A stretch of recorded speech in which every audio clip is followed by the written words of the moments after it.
at the end. Why? Pardon? Now you can, if you. Now you can tell. Okay. So my thinking, and Vijay tallies with me with Yes. this stuff.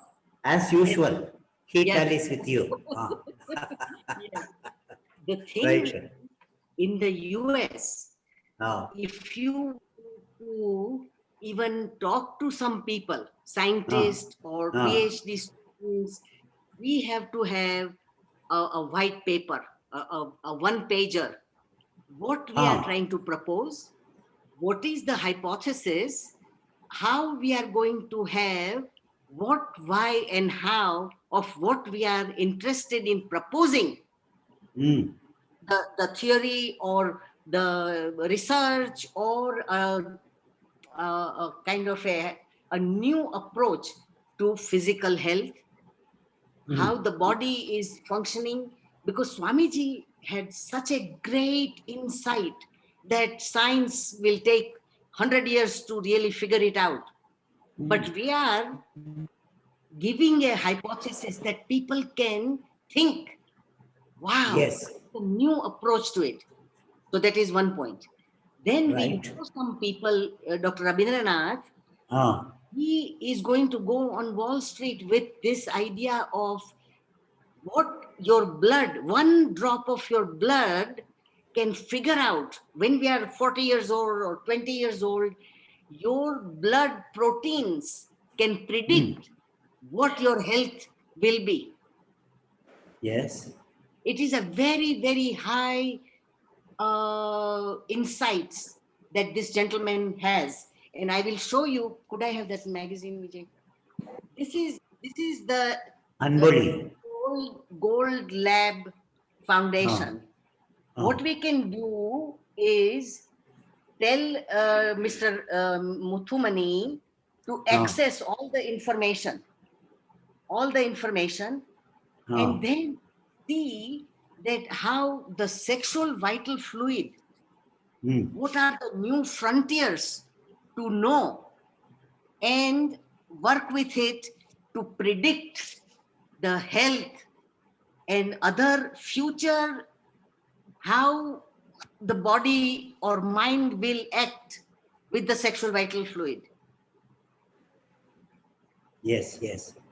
Uh, Because the biomagnetism is uh, almost cradled in the sexual vital fluid.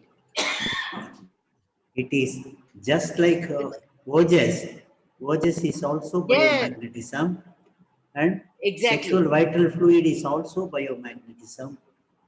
And we need to understand among ourselves what Yes, sexual vital fluid is, because yes, Swamiji has not separately given the sexual vital fluid.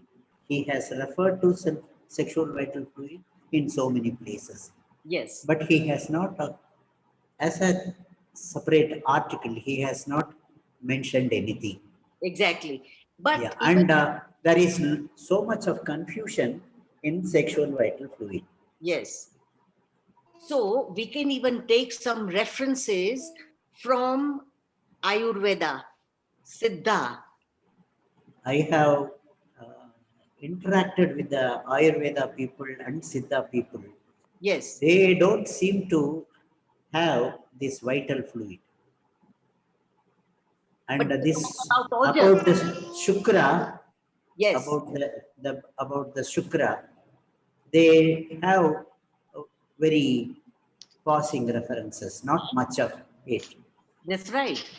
They have uh, drugs which will improve the Shukra, but they don't know what Shukra is Yes, exactly. exactly, as Maharishi understands it. Exactly. I totally agree with that point that you are making.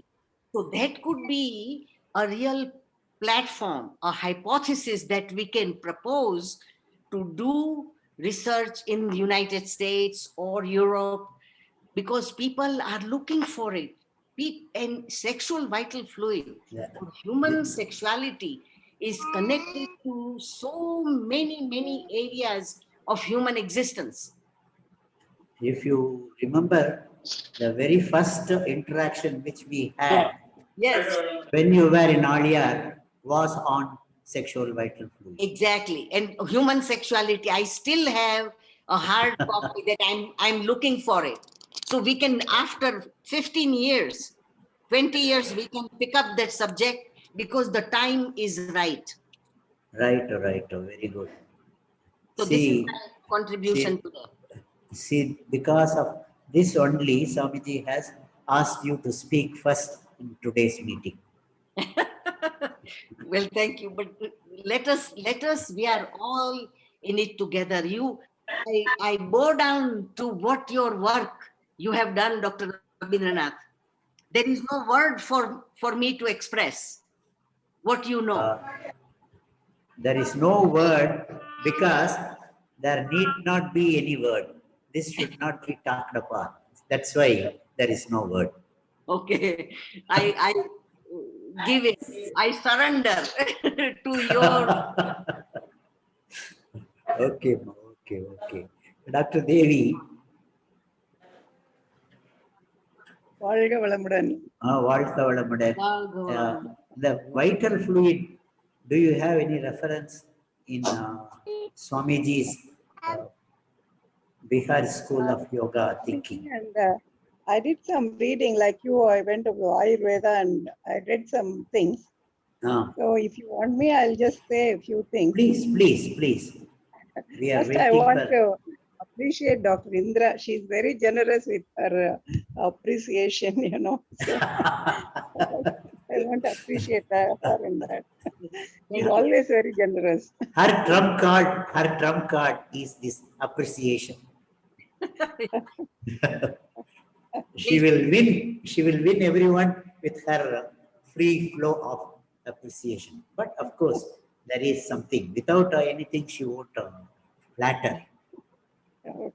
Okay. Thank you. So what I understood was, I mean, of course, there are different views about it. As you said, nobody is very specific about what, nobody uses the word sexual vital fluid, but the word that is used is Shukra or Sukilam in Tamil. Yes. And about the Ojas in Ayurveda has a little different view than the yogic view. Mm-hmm. So generally, Ojas means the vital nectar of life. And it is supposed to be the fountain of youth. That is, if you have more Ojas, you're more youthful. So it is an anti-aging factor as well. And this is also responsible for the vigor or the Shakti in our body. So that is also understood, and Swamiji has said it so many places.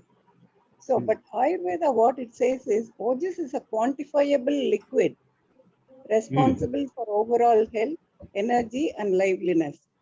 It's both a physical and a mental factor. So it's a concept explained at the intersection of physical, mental, and the spiritual health. So according to Ayurveda, Ojas is the 8th dhatu. Yes. That is, we know about 7 dhatus. 7 dhatus.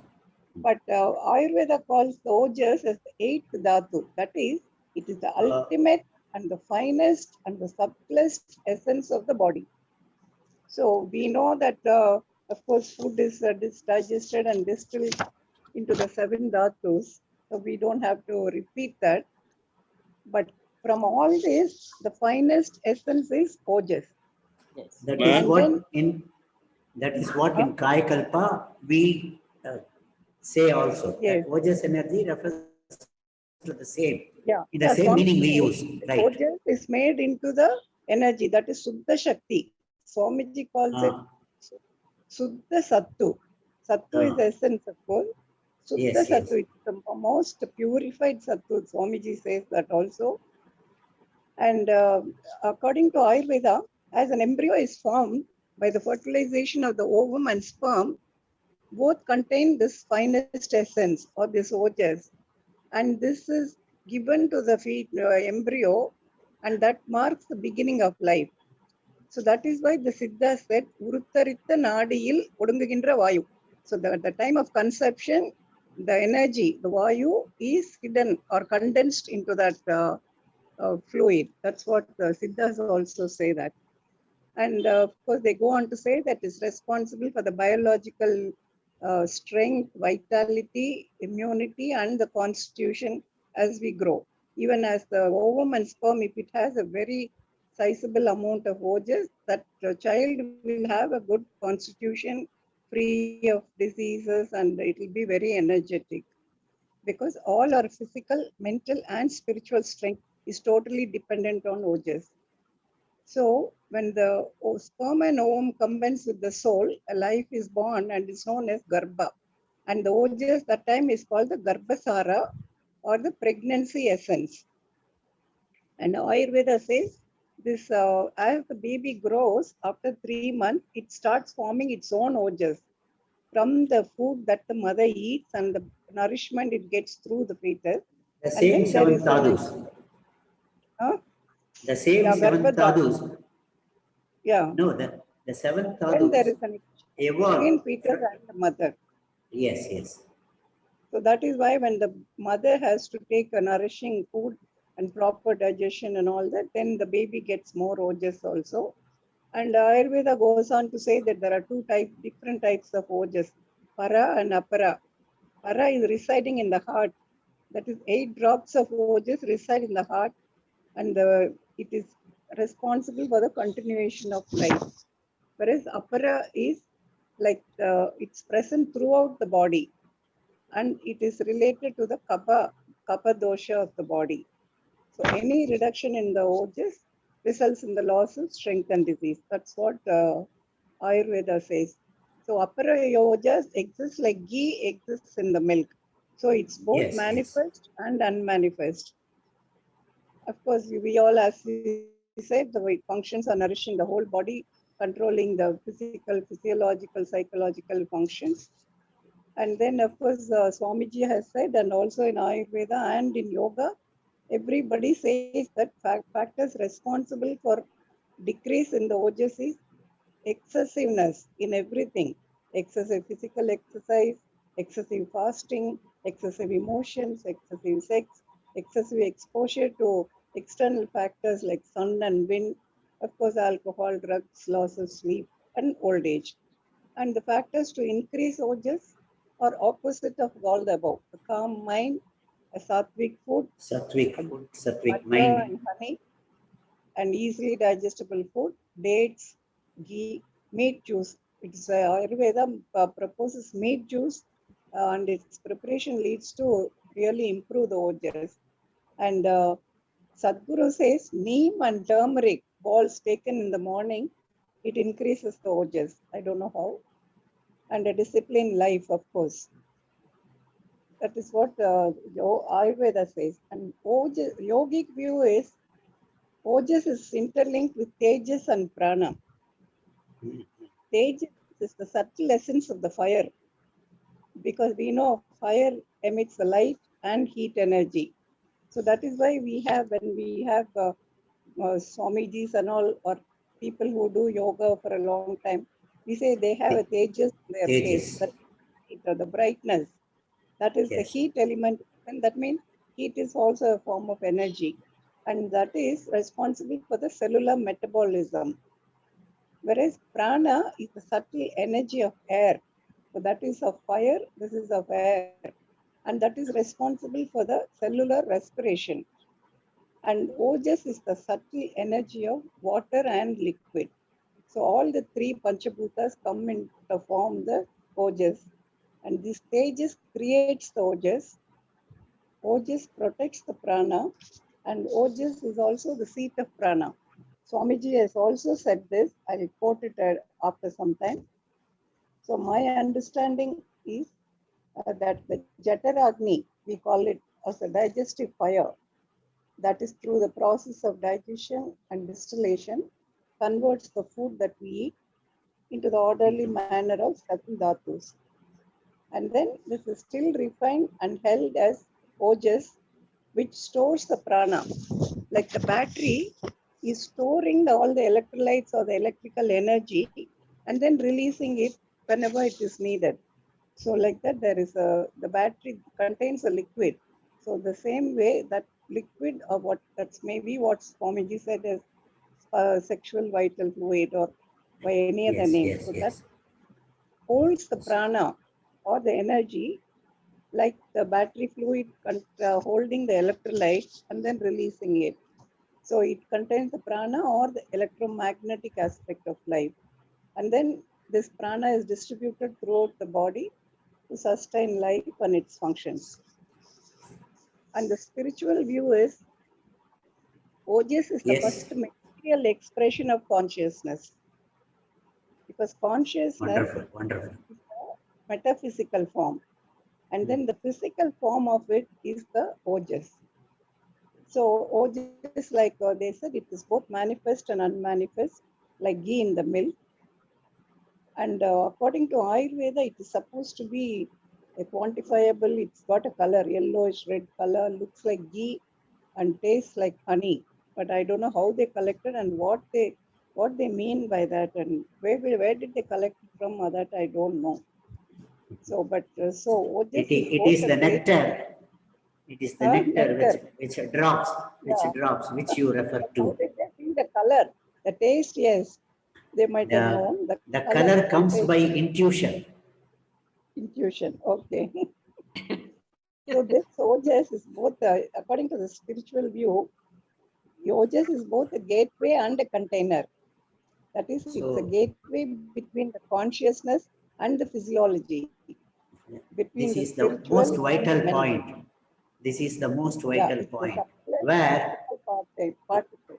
in philosophy, in spirituality, mass and Mhm. energy are convertible.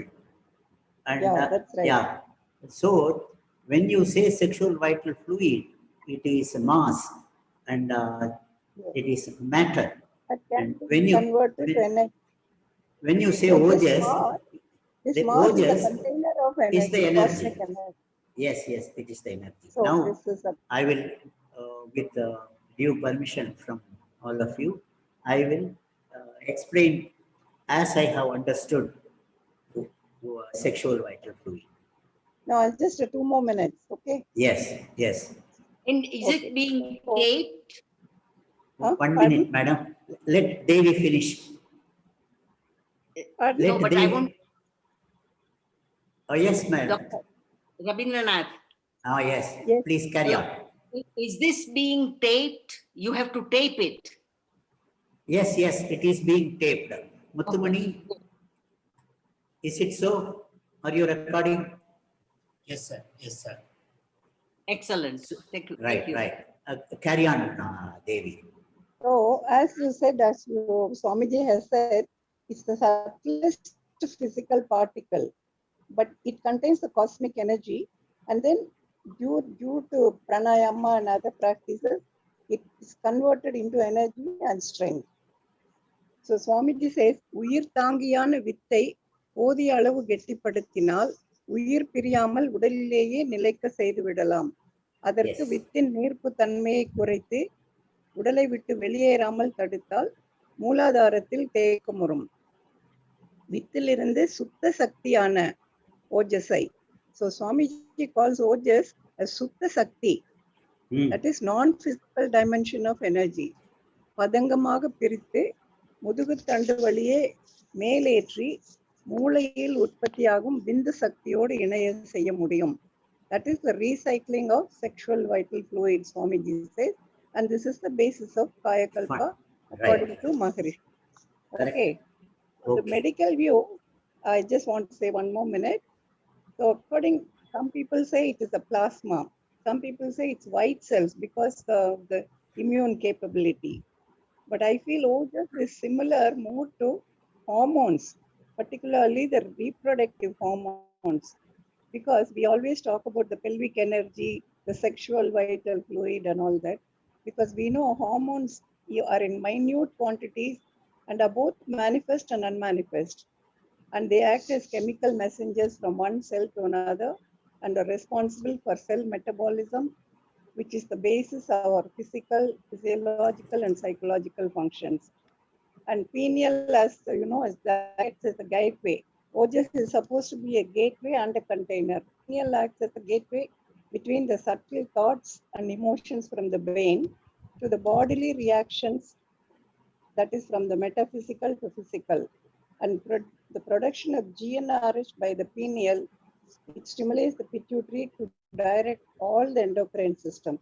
So maybe Kai Kalpa is the mechanism by which the pineal, pituitary, and all the endocrine glands are fine-tuned and function with their optimum levels, promoting vibrant health, good health, and long life. So that is my view. And Swami Satyananda also has said the same thing. He says Mula Bandha and the practices, yogic practices, activate the vestigial perineal body, which has very subtle effects on the brain, hypothalamus, pineal, and pituitary complex. This stimulation turns energy, which in yogic terms is called ojas, and can be channeled for productive and useful work. So Mula Bandha allows us to gain control over the endocrine system as well as energizing the body and mind. So this is because endocrine glands are the physiological representation of the chakras, which are in the energy whirlpools at the pranic level. So with yogic disciplines, we learn to channel the nervous energy at will, and we can act in a more graceful and flowing way, able to perform more difficult tasks with more dexterity and accomplish more in our life. So that is the essence of what I understood. And of course, everything is the same as Swamiji said, but only Yes, everybody's yes. in a little different form. Very Very nice, useful exposition. Thanks for that. And we welcome Mahabali Rajan also here now. And we take the permission of Mahabali Rajan to wait for this this message about sexual vital fluid because it is useful for all. See, the seventh Tadu, Shukra, is called as a vital fluid by Maharishi. And it is the Tamil version of it. And if you look into the seven Tadus, rasa is liquid, blood is thicker than that, muscle is still thicker than that, and the fat and the bone becomes the highest thickness, heaviness in the seven Tadus. But after the stage of bone, when it becomes marrow, there is a stepping down in the consistency of the marrow. And from the marrow, you get the vital fluid or Shukra.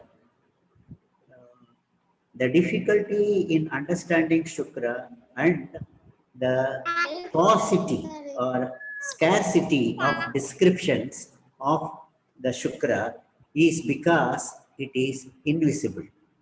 For all the six tadus, we have picture, we have see, people can eat, taste, and feel it. It is so obvious. Whereas the seventh tadu is not explained well because it is the Maraipurul, the hidden entity, the abstract entity. So I conclude that this is a fluid.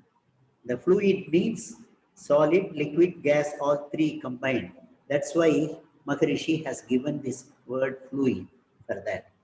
And it really is special from the rest of the tadus and other body tissues. In that, this is the highly condensed energy, highest form of energy of the seventh tadus, and it is occupying the center of the media in which it exists. Core point of it, it is all the genetic center of the media wherever it is. A cell, cytoplasm is a media. Cytoplasm, the cell takes food from outside and elaborates the seven tadus. Not only the humans, but the cells also prepare. And every cell contains this vital fluid or the Shukra. If the amount of the Shukra is responsible for the growth and well-being of the cell, repair of the cell, everything, all metabolic activities are governed by the sexual vital fluid. If the vital fluid is in proper quantity and quality, the child has normal weight. If it is deficient, then you have IUGR, intrauterine growth retardation. So this can be combined now or related to that also. So the Shukra or the vital fluid which is generated inside the womb and outside the womb in the child, in the growing child, is utilized fully for the growth of the body from 3 kilos to 30 kilos by the age of 10. The growth is so much and the demand for the vital fluid, sexual vital fluid by the body tissues is so much. So it is fully utilized for this thing. And yet another aspect of the vital fluid is it is an abstract energy, formless energy. So there is no limitation for its existence. Just like space or divinity is omnipotent, omnipresent, present everywhere, நீக்கமர நிறைந்துள்ள மெய்ப்பொருள்.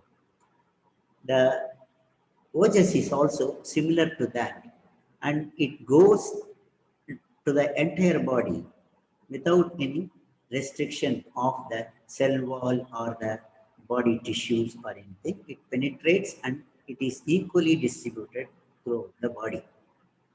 Whenever there is a more demand of vital fluid in a particular cell because of either disease or damage or anything, then the vital fluid from surrounding tissues pool to the needed place and then they do its job. This is, we can understand when the lady who is having her periods regularly falls sick, she has a prolonged illness. Then when she recovers, there is absence of, she misses her periods. Amenorrhea is there for a month or two, and then normal cycles settle. So this is when the level of vital fluid in the body decreases, the sexual function, the uterine function gets suspended until the value reaches the critical value. And each cell elaborating the vital fluid, the stock is situated, since a cell is also a spinning system. The heaviest particle comes to the center, and when the cell genetic center contains more than the critical value of the sexual vital fluid, it divides into two. If you look into science, even though they are doing tissue culture, everything, but they have not find out the cause why a cell divides, when a cell divides, how a cell divides. The how they know, but when and why, I feel it is the quantum of vital fluid, sexual vital fluid, which is present in a cell that decides the reproduction of it or division of the cell. And with this understanding at the cellular level, if we go to the body, in the body, all the systems are there, organs are there, and these 7 tadus are also in a state of spin. The spinning system arranges the tadus according to the gravity, specific gravity. We have the juice outside, which leaks out like lymph on when the epithelial, the superficial layer of skin is taken off, you get a white skin and water drops comes out from it. Probably that is the rasa of it. And next comes the blood. And below the blood vessels, you have the muscles. The muscles are penetrated by blood vessels also, but the next layer is muscles. And in between the muscle and the bone is the fat. And what Swamiji says in his own simple language, the calcification of the fat results in the bone. So the bone comes there, and within the bone you have the marrow, and from the marrow you get it. And the biggest marrow you have is the brain, and the brain is the biggest source of vital fluid. And this vital fluid, when the whole body is considered, is distributed to all the cells, and whatever surplus you have in the cells, it is stored in the genetic center of the cell. Anything more than that, when we reach the stage of adolescence, when there is a maturation, saturation of the cell growth of the body, there is a surplus of vital fluid which gravitates to the center of the genetic center. So at that level, in that stage of maturity, you have accumulation of vital fluid at the genetic center, where the impact of the vital fluid is more, and they develop a higher potential around the genetic center, where the gonads are, like the ovary and testis are located. So they are subjected to this higher voltage, and then they start becoming functional, which we refer to as the menarche, or the attainment of the age. And then the vital fluid is always maintaining at this thing. The function of the vital fluid at the genetic center is to increase the power of the genetic center. Here, I usually refer to a wind movement. The wind becoming a spin, and then becoming a storm, and then becoming a tornado. Tornado. This increase in the strength of the spin of the air is due to the contents in the core of this storm, or the puya, or whirlwind, whatever it is. Yes. If the contents of the spinning wind at the core is less, its strength is less. If it is more, if the moving spinning wind has more solid components like trunks of the trees, branches, and the tiles, or any removable object in the earth which is unrooted by the storm, and you get a heavy core, and this heavy core increases proportionately the destructive power of the storm, of the whirlwind, or the tornado, to result in a tornado. This we hear in the electrical season forecast also, weather forecasting. They say there is a depression in the Bay of Bengal. It is moving towards the coast, situated at 100 kilometers or 500 kilometers away from it. And they follow the movement of the depression. Suddenly one day they say that the depression is diffused. It has become weaker, and the fear of the storm has disappeared. They say. This is because of the core of the storm. When there is a balance between the heavy weights spinning in the core of the eye of the cyclone, and when the cyclone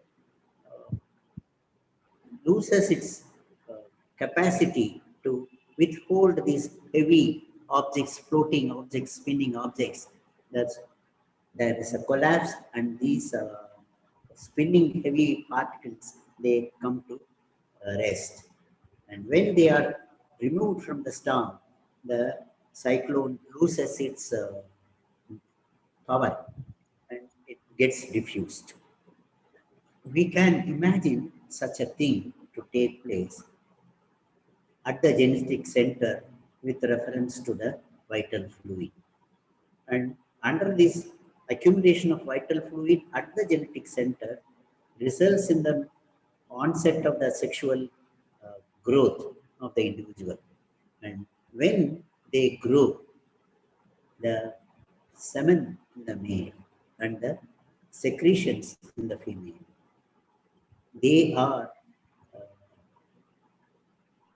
they come out, they get segregated at the height of the sexual sensations, mental sex or physical sex or masturbation, whatever it is. At that time, they increase and they come out and they get lost.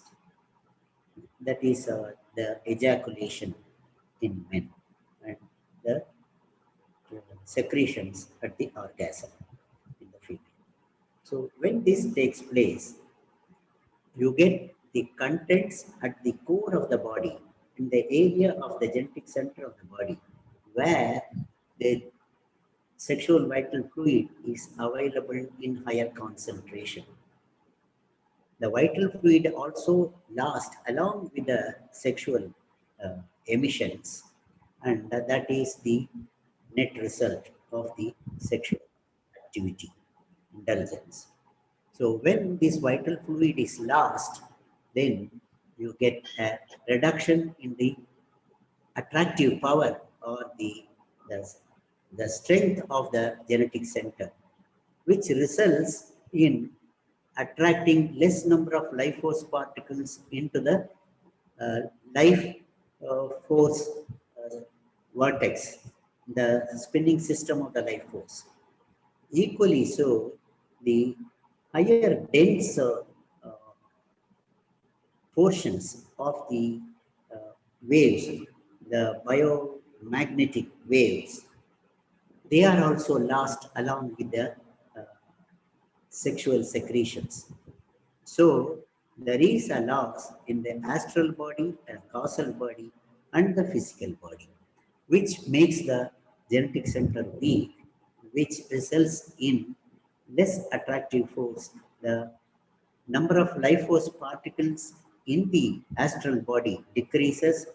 Hence, the amount of biomagnetism that is produced from the astral body to the causal body is also coming down. So, this is a down regulation. There is a decrease.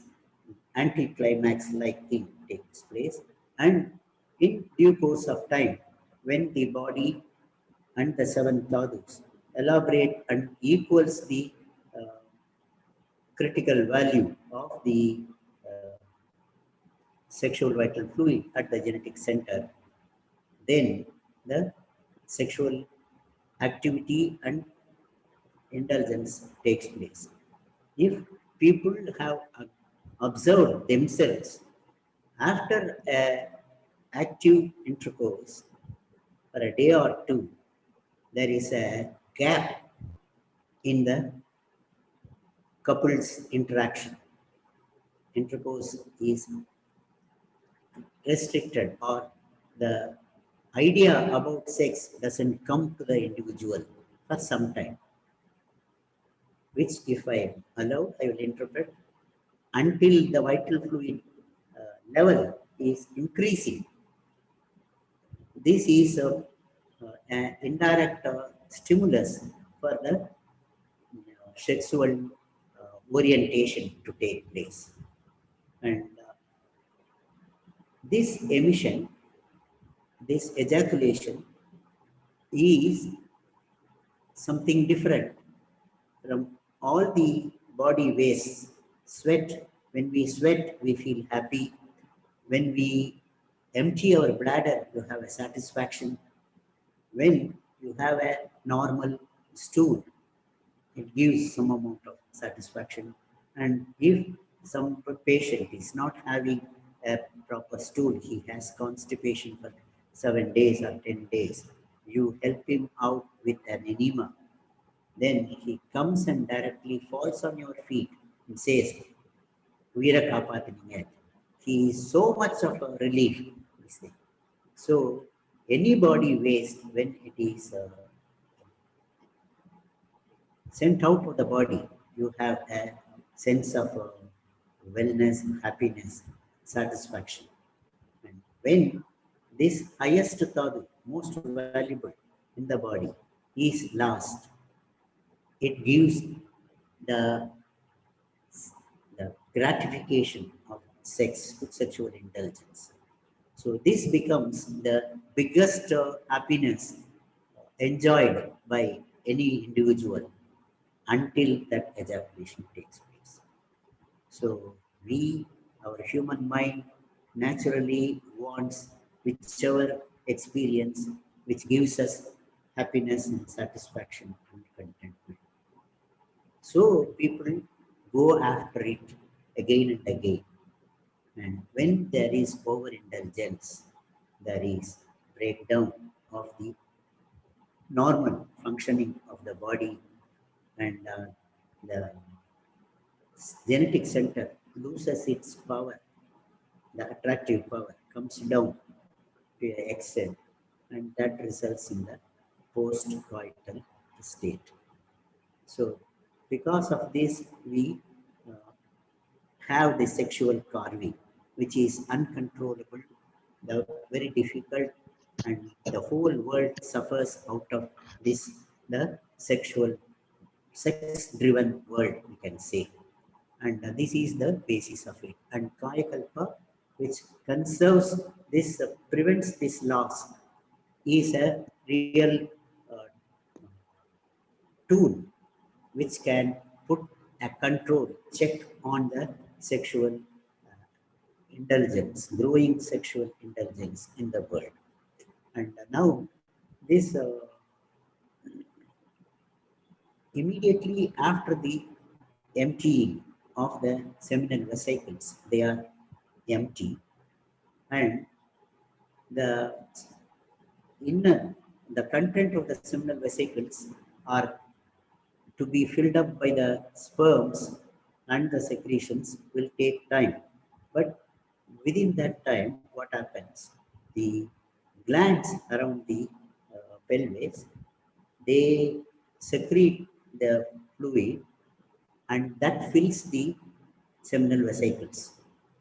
So immediately after an intercourse, there is reduction in the volume of semen in this thing, which is filled up.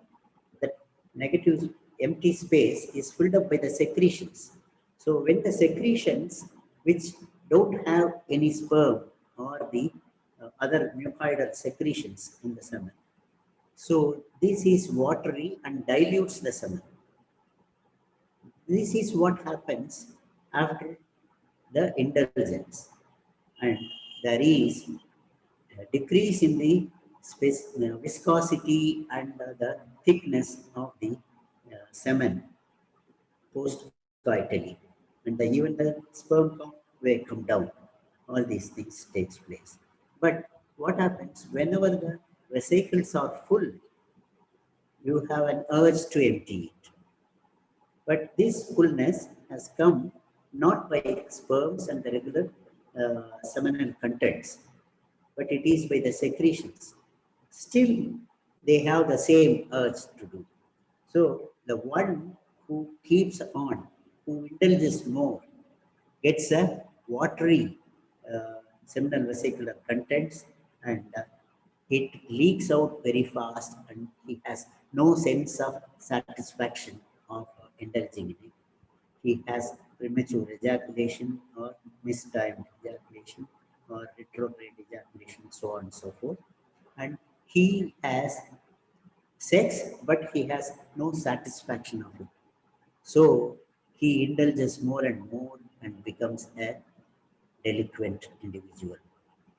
I have seen in the venereal disease wards, special wards, people who have extra excess sexual indulgence sitting in the OP, not able to control even hold their head. The head will be titubating, moving up and down, shaking. This is because of the extreme weakness they have in their vital fluid, which I am telling without verifying.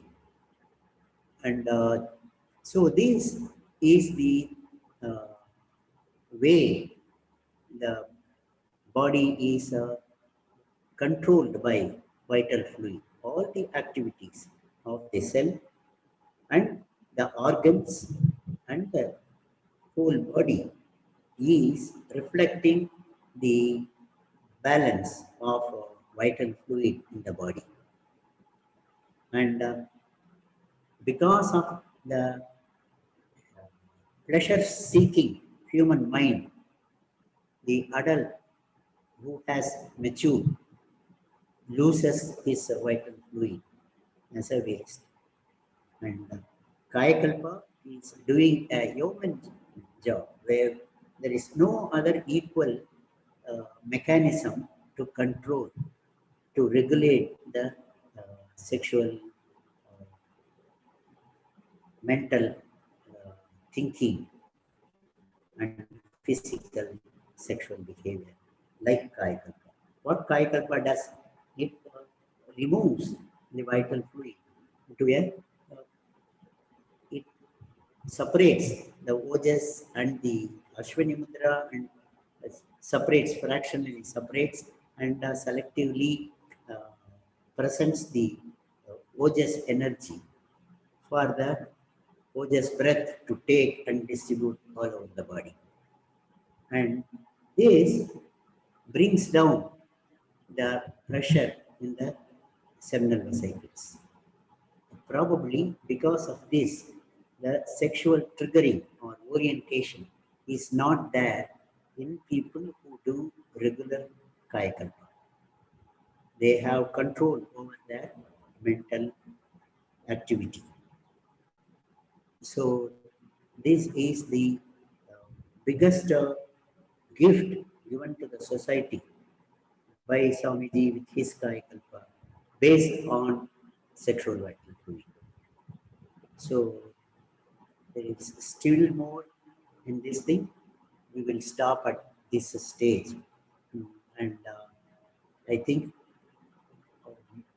everyone can contribute in this.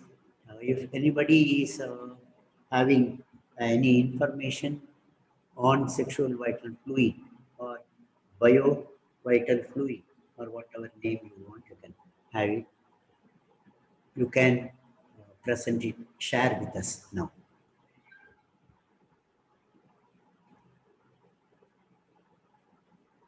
Anyone? Malati, you have any ideas? Sir. Oh, yes. Actually, I'm still in learning phase only. I'm really surprised to know a lot of information. I'm actually gathering and processing it in my mind. Mr. Mahabali Rajan.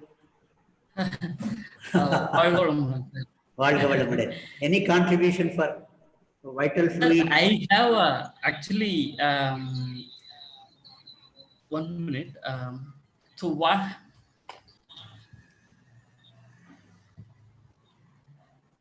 Actually, because before you talk with me in today morning, so I never wanted to go in deep into the meditation, how it helps a lot and all. But moment you talked regarding you are talking about the biomagnetism and all, because why I didn't want to go in detail, because we don't know anything about it, first of all.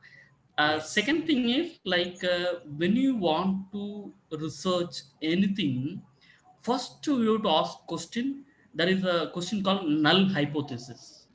Mm. You are very well, knowing about that null hypothesis, because first of all, when you want to prove the system, you have to believe that the system is wrong. That's what is a null hypothesis. And then once you believe that is the system is wrong, then you have to prove wrong of that particular question itself. So you have to Subject. nullifying the null hypothesis, then only proving that everything is fine or not. So because of Right. that only, because I am doing this Kaya Kalpa and other related things since I started my MBBS. Okay, so Yes. in between the touch is lost, and that got reconnected when I joined Delhi Manohar Kalimandaram. Okay, Yes. Yes. so meaning, because I didn't want to go in deep, because the moment you want to go in deep, then you have to We ask a want you lot to of go questions. deep. We Yeah, particularly yeah, want yeah. you to go The deep. moment that's what I mean. So I mean, in fact, whatever we are discussing, and the moment I opened today Zoom meeting, starting from initial ma'am, Devi ma'am starting about, like, so many people discussed about like what is sexual vital fluid, and what is the relation between the Kayakalpa yoga. I think, and you people have studied a lot, and many people are, I think, going to the kind of Ayurvedic system, Sukra, and many other things. And I think I need a lot of time to discuss about the thing. So, because the moment you go in deep, as Swamiji suggested, and you ask a lot of questions. And because one thing is, like, we are getting benefit out of Kayakalpa Yoga, and maybe we are inefficient to explain, demonstrate why we get a The lot of happiness, mechanism. peace, mechanism. So the moment you talk about the research, then you have to ask minute, small question. So and then after that, I think the moment you talk with me, then I was recalling all the thing what I learned in the system through Swamiji, and and most of the things it was there in today's discussion, starting from seven mineral concept and the neuroendocrine concept, and everything was in the discussion. So I felt that last 2 hours I was thinking about the same thing. Okay, my question is, because by asking, because many time even I ask question in the medicine, I ask question in the research, and people take in another way. Okay, so, and similarly, you people should not take in another way. Okay, one thing. We So are with that, I receptive. thought, yeah. So with that, I asked something, because the time is up. Maybe I'll continue in the next session as well. But I'll start with a very, kind of pricking question. Okay. So we need to reanalyze, or maybe we are inefficient to reanalyze the way what Swamiji was talking about the vital fluid and other thing and all. Because many big people don't say like kind of completely. Yeah, otherwise it will confuse the common people. So you know very well about, like, when you're talking about in the Siddha people and all, they said that simply whenever you have a viral infection, and go to neem tree and pluck the neem leaves and put it in a kind of, that we know about this, whenever the people is having chicken pox, just entire body you, dip with Cover it your up. neem and thing, that what you say, that turmeric. But Turmeric. the people did not talk about they have antiviral property.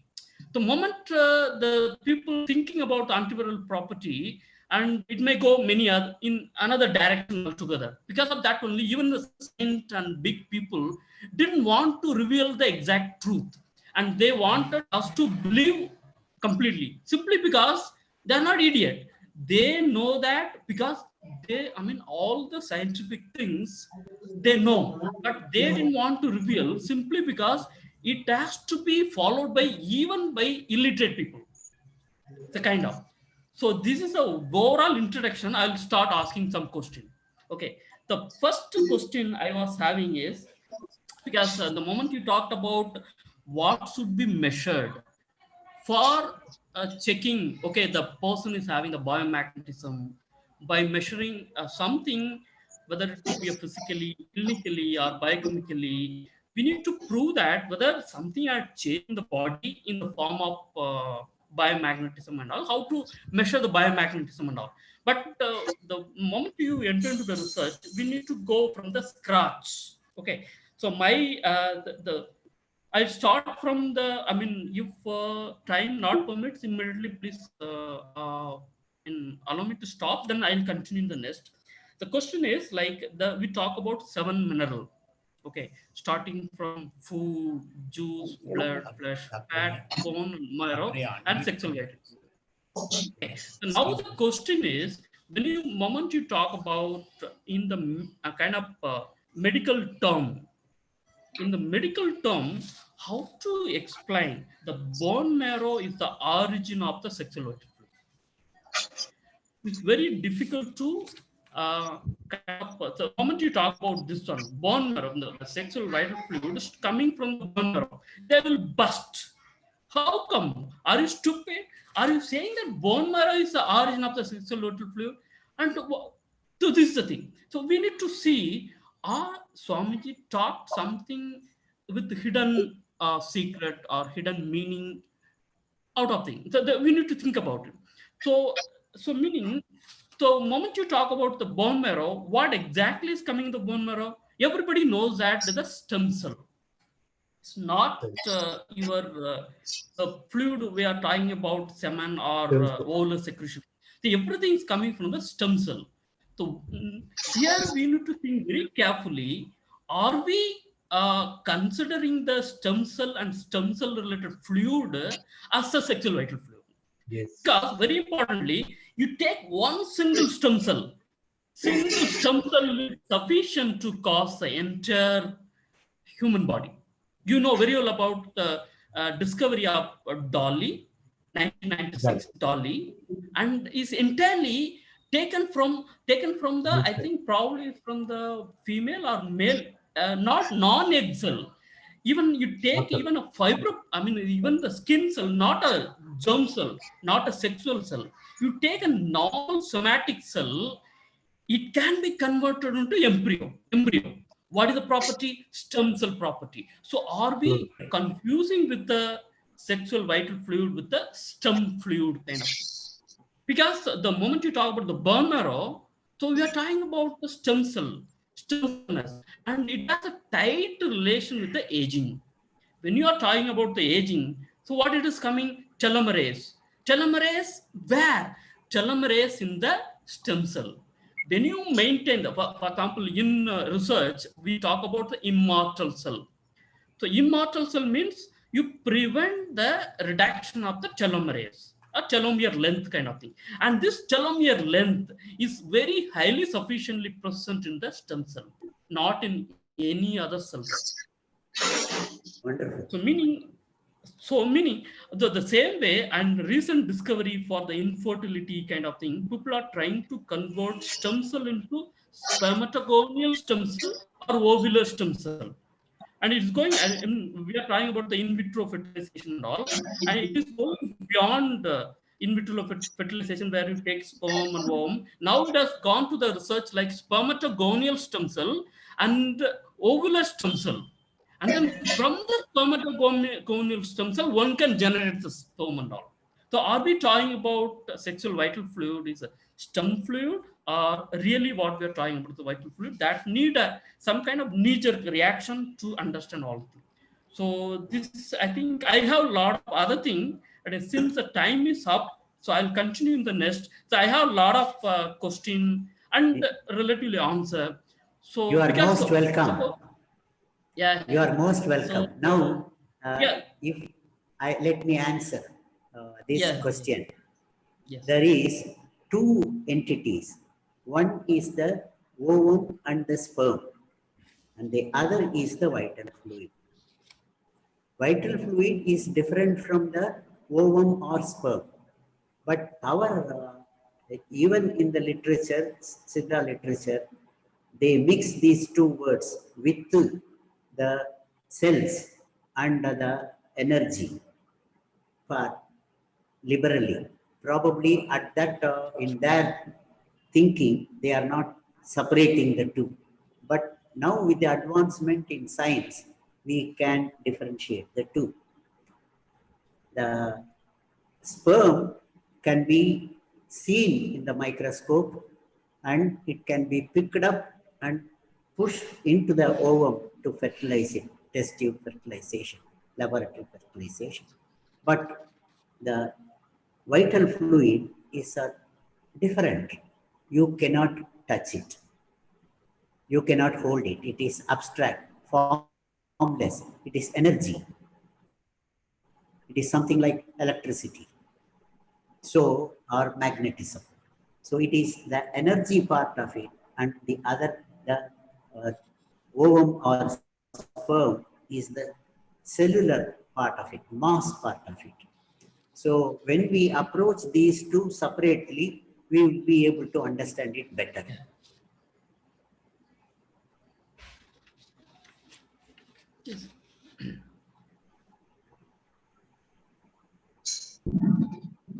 Yes, ma'am. Indira, ma'am. Okay, I Yes.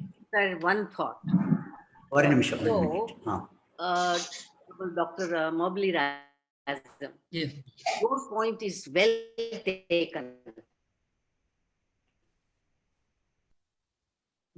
Because it's a climb up approach in the science.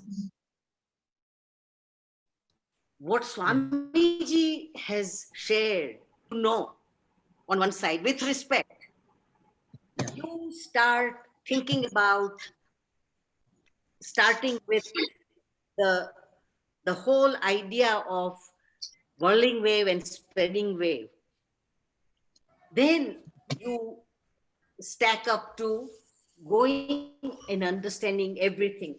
With that understanding, very, very key understanding that Swamiji has shared, that gives answer to biomagnetism or sexual vital fluid with a consistent theoretical framework. Yes, yes. Your training as a medical professional is bottom up. So people have been doing all these things with that platform, and they are going up, slowly dissecting everything and going to the core. You remove that, put it aside, go from top downwards, top down look. Yes, ma'am. The gap between the science and the spirituality is very, very, very little. The science has come up to the level of subatomic particles, the boson particle, Higgs boson particle. And Swamiji is his Paramanu, the ultimate, the first manifestation, divine dust particle. They are coming closer together, and we'll be able to get it bridged in the near future, I suppose. Now, let me ask Dr. Dhanapati his views.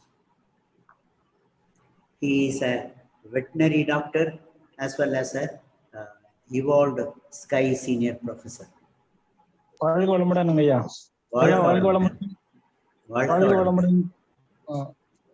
evening to everyone. Hello. Yes, you are audible. Okay, yeah. I am seriously observing everyone's thought. With due respect to Dr. Mahabali Rajan, here I think that we try to explain sexual vital fluid in terms of modern medical science and try to reduce the gap between Ayurveda and modern medical understanding regarding sexual vital fluid. I think so. Dr. Devi explained well and appreciated her, and I want to add some points. I believe that sexual vital fluid said by Swamiji is called as Sukra in Ayurveda. According to them, there are two kinds of Sukras, Sthula Sukra and Sukshma Sukra. Sthula Sukra is visible fluid, semen. Some scientists in Ayurveda appreciate that the role of Sukshma Sukra becomes evident where the function of Sukshma Sukra can be understood by hormonal functions. Here the Sukra is transformed into Ojas, then Tejas and Prana. Ojas is a fine and subtle essence of the water and earth element. Tejas is a fine and subtle element of fire and water.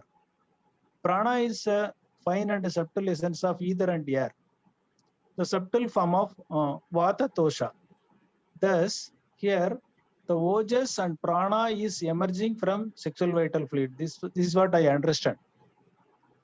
From the sexual vital fluid, the Ojas and Prana is emerging. So Yes. what they say, Sukra is present all over the body and coming out through genital organs through ejaculation. That means what I believe, what we say the seminal fluid is totally different from sexual vital fluid. I think the sexual vital fluid is added to the seminal fluid Yes. when Yes. there is ejaculation. That's what I believe after studying all the literatures. And then there is another understanding that prana means life force. Here we cannot equate sexual vital fluid with the prana. Because sometimes we equate with the sexual vital fluid with the prana or biomagnetism. Because the prana is emerging from sexual vital fluid. So these two things are totally different. We cannot equate sexual vital fluid and magnetism. So there are some challenge here. So which chemical which is present all over the body and coming out through genitals during ejaculation? This is a question. Which chemical? Because Swamiji also says that sexual vital fluid is a chemical. It's not energy. The energy is emerging from the sexual vital fluid. He also says that it's a seed element, seed. So we have to find out the chemical which is present in the body and which is also all over the body, that we have to equate with a sexual vital fluid. Then can we say hormones are sexual vital fluid? Since it travels throughout the body, there is one question. If so, which hormone is vital and primary out of 50 more hormones in our body? Will it be hypothalamic pituitary gonadal axis of hormones as revered by some Ayurveda scientists? Some say that this is Sukshma Sukra. So these are all the questions which is emerging, and rightly asked by Dr. Mahabali Rajan, we are in a position to explain how the sexual vital fluid is emerging from marrow. And Maharshi also says about sexual vital fluid in terms of ectoplasm. There also we don't have any clear-cut understanding. And some say that cerebral spinal fluid. I think it is not a cerebrospinal fluid because it is not present throughout the body.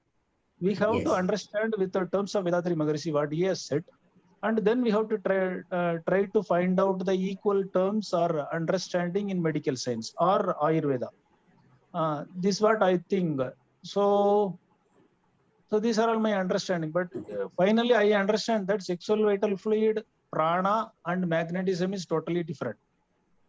And sexual vital fluid is presenting throughout the body.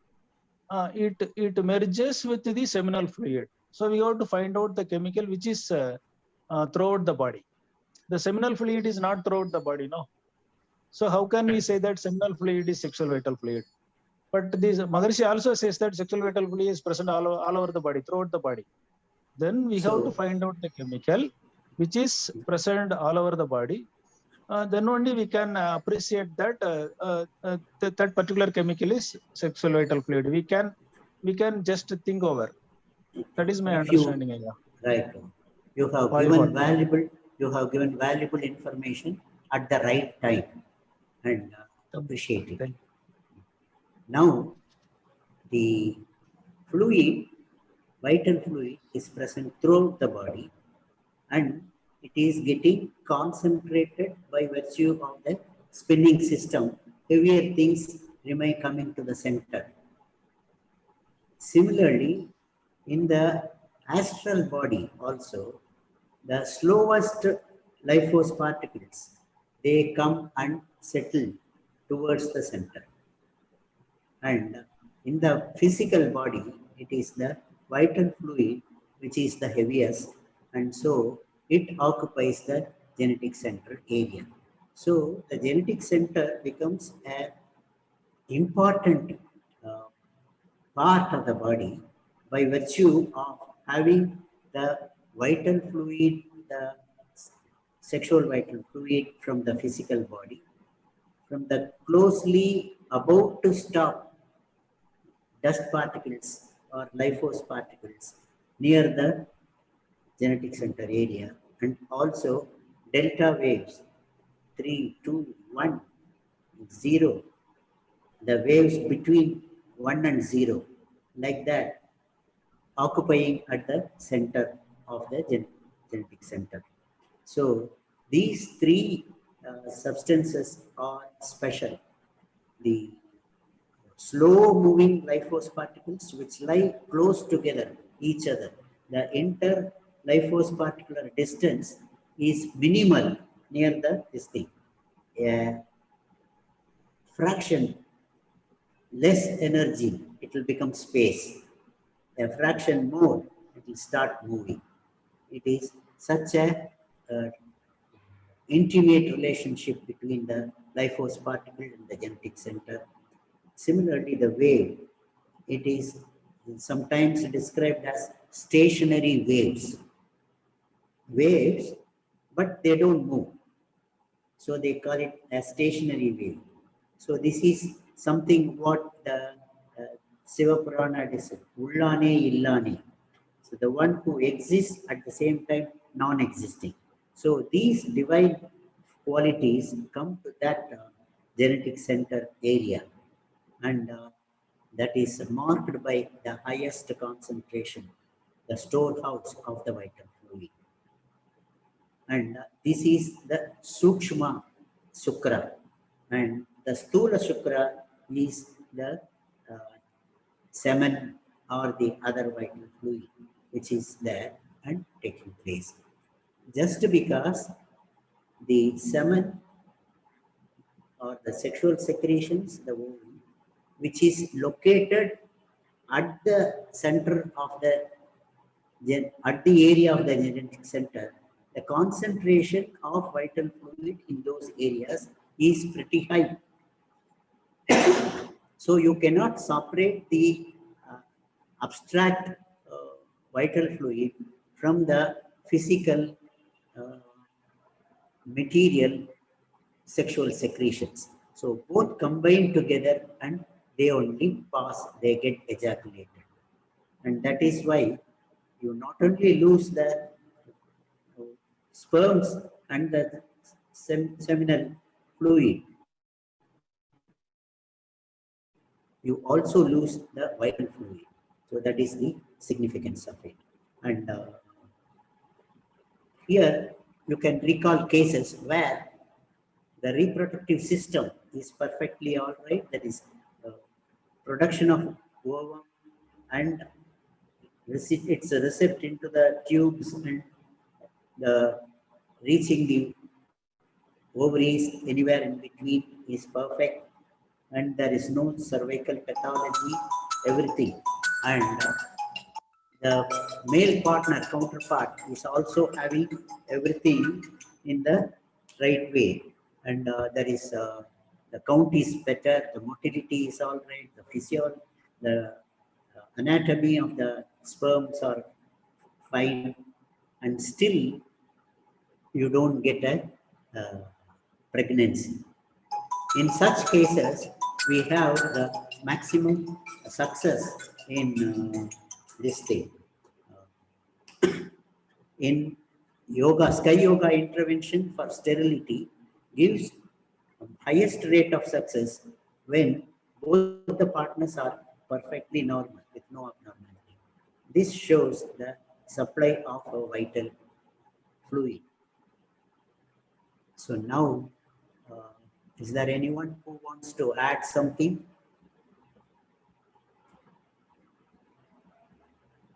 Can I come in? Dr. Shanmugam, huh? Yes, yes. Who wants to come in? I'm Dr. Devi coming. Can I come in Oh, for yeah, just 2 yes. minutes? Sure, sure, sure. Okay, today's session has been very stimulating because there are lots of questions asked, and I agree with Dr. Mahabali Rajan. We have to give, a credential form to other medical community. Like Dr. Indra said, we come from top down, we don't have to do any thinking. We just have to take Swamiji's word and just do the practice.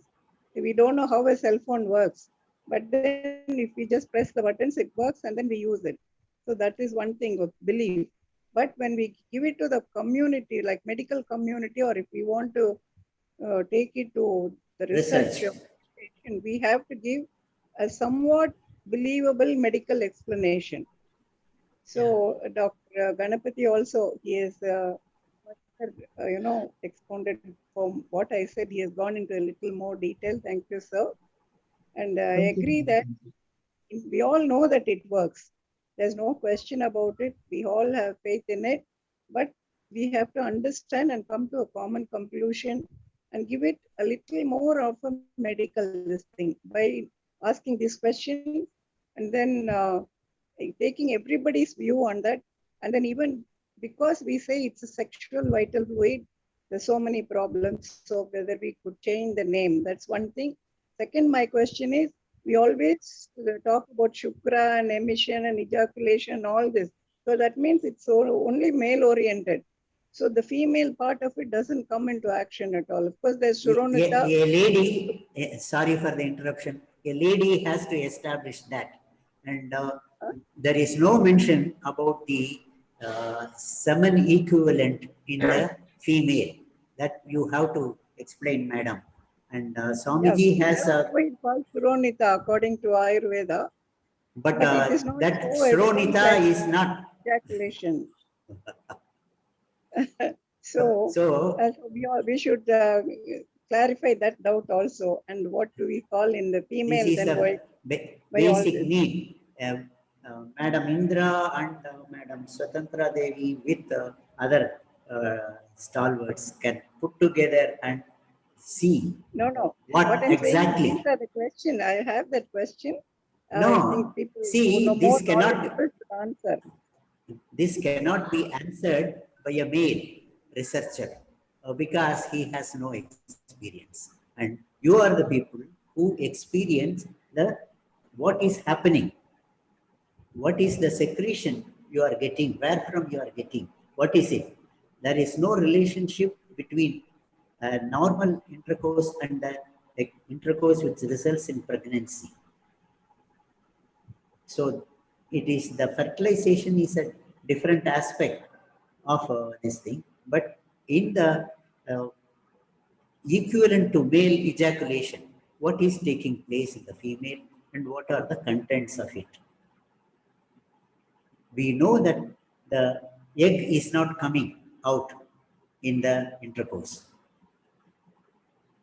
So it is a question, and Swamiji very well puts it. Only people, the scientists, knowledgeable people who take up yoga can understand it better than the common man. So our forum is, I think it will be approved by Swamiji to talk about these things. So we will discuss about this. No, we should be able to answer the people who ask if they ask this question. So first we have to answer ourselves, then only others. We don't know. Common conclusion. I don't know what is the female equivalent for the semen. Even though I am also going into the yoga and into the science, I am not able to identify. Of course, so people have yoga cannot be explained completely medically because that is a metaphysical aspect and this is a physical aspect. But we have to come to a reasonable explanation. That's what I'm. Right. That is what we are trying to, Thank you. and what Thank you. some Maharishi is working through us. Shanmuga, will you have anything to say? Sir, nothing. Because Ah. as Mohammed Rajan said, I also went up to stem cells, and beyond that, I am not able to go beyond that. And what I feel is, what is the energy which gives the capacity to the stem cells as a totipotent cells, is that energy must be the life energy. And people have produced the cell in with all the chemicals, but they were not able to give life to the cell. They, like See, Dolly, they created the animals, but it is only by cloning. They have not done anything in the laboratory. So still that life energy is eluding us. And yes. in all Siddha practices, what they are telling is pranashakti, the pranic energy. They talk only pranic energy, and in bandhas we are locking that pranic energy, and because of locking of that pranic energy, we are getting the old age restriction and everything we are getting. They are locking and they are releasing to the body, and they are getting same. But our Swamiji says it is just breathe, but they are telling us the pranic energy. But beyond this, I'm finding difficult to go, sir. That's why I am at a dead end now. Thank you, sir.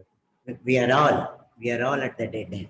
Yes. So, shall we end the session at this We'll dead try end? next week, sir. Okay, we will ask some youngsters. Aruna, you have anything to say? Karthik wants to come. Aruna Gulani. I'm sorry I joined in the session late. So I'm still... don't repeat that. Next session you will come in time. Okay. Sure, Right. next week I will make sure I'm in time. How about Tamarai?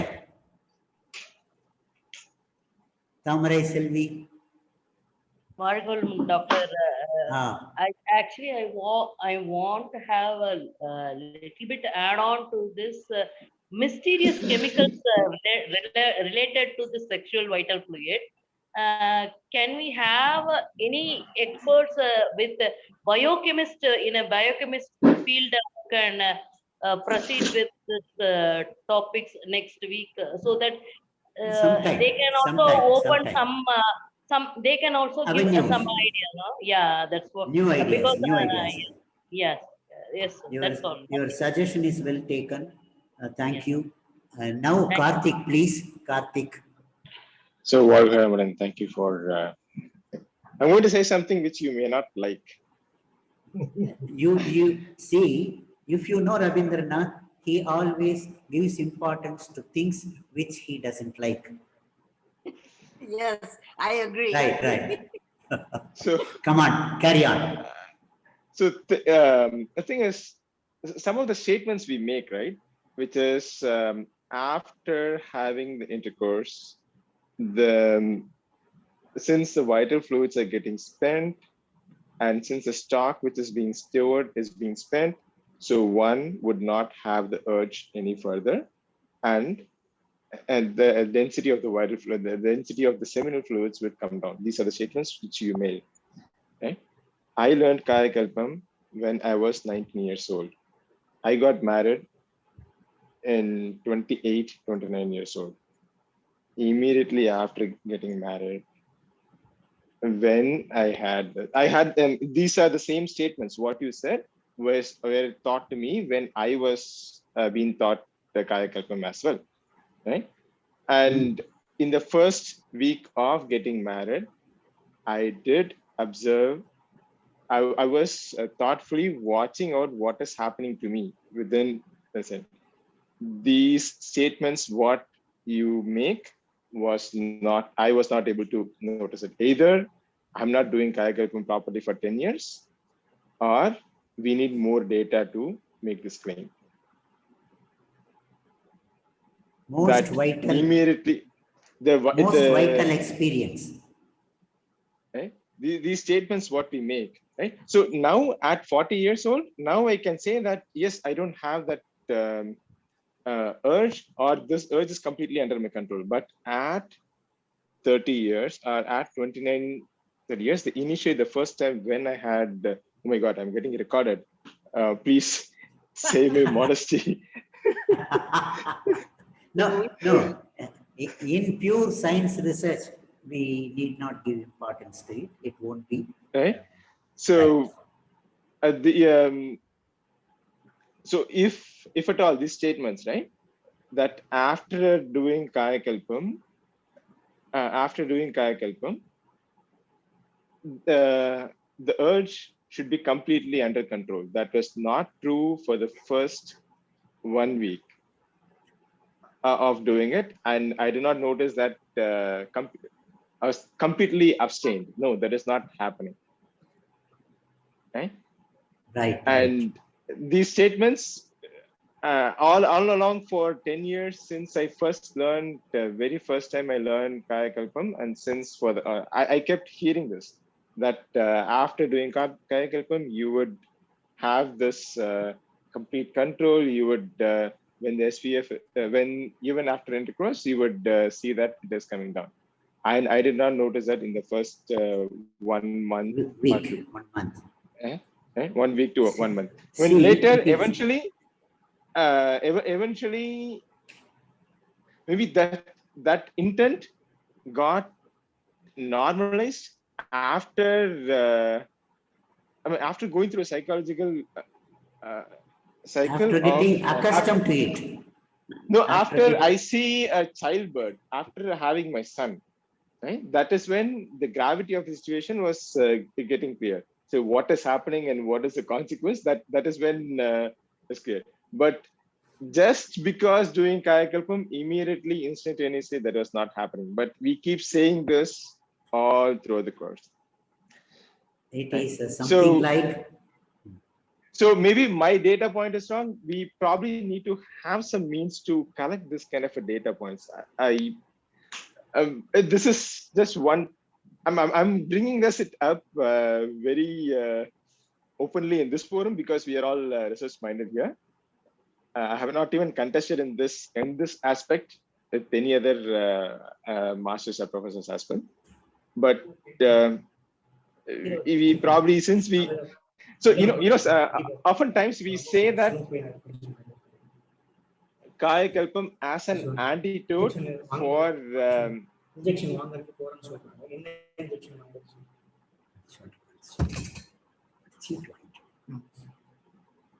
we say Kayakalpam as a solution for voracious sexual appetite. Someone who is thinking like that, and if they learn Kayakalpam, they would have a balance, and the control will come to one naturally. That is what we recommend. Over the age, I do have that control and balance, but not at the peak of the age, in 28, 30 period. So we keep making that claim, maybe just because nobody else contested it like this, the way how I've been doing it, or maybe my data is wrong. That this has to be validated. No. It has to be validated, and I getting a picture of our prime youth soldiers in the high altitudes without seeing the other individual for weeks or months. What is their sexual orientation and how do they manage it? And what Kayakalpa will do to them will be a better opportunity to understand and answer your question. We will see. Maybe I think we should create a platform to collect this data. So that is what I said. In such individuals who are separated from their family and spending there in isolation, in bunkers, do they get a sexual thought? They get into depression and all, for which yoga helps it has been documented. But this aspect we have to study. We will see. If there is a venereologist, specialist, we can get his services. As Dhanapati said, the biochemist getting involved. We will look for them and Doctor, yeah. we will proceed. Dr. So, yeah, hand raise. Huh? Dr. Samuel, yeah, hand raise பண்ணிருக்காங்க. Shanmugavelaya, carry on, Yes, sir. carry on. போதும்னு சொல்றீங்களா இல்ல? No, just a few points only to kindle the ideas. What Karthik said was the basic instincts of any living being. That sex is the animalistic instinct. This belongs to reptilian brain, and we are having the reptilian brain. And when nothing is under control, our reptilian brain works, and it is not under control. When the limbic system comes, our emotion comes, and when the neocortex comes, we are having the capacity to control over the reptilian brain. That is why initial stages what we are having is from the animal instincts, and when we realize, when we grow 40, 50, 60, we realize these are all the basic things and we should come over. With the practice and with the meditation only, we can train our mind and we can come over. So if we go on do this, we reach the neocortex and we can go bit above this neocortex to the fresh conscious level. That's what I feel. So we should accept we are having a reptilian brain, we are having a mammalian brain, we are having a neocortex. But our idea is to go beyond the neocortex. So what Karthik said is he's starting from the basics. And we understand we are in the middle and we are trying to reach the top. This is what I feel, sir. Thank you, sir. I don't know where I am. Anyway, it is time. Mr. Rangasamy, I request you to wind up the show. Surely, sir. It's very, a lot of data is required. And also we need to go in depth. In one session, you are not going to get anywhere near to this. It's only a starting point of a topic which has to be taken further in. And like yesterday, we had a nearly 1 hour discussion with Dr. Jayaprakash. He has been practicing many aspects on this.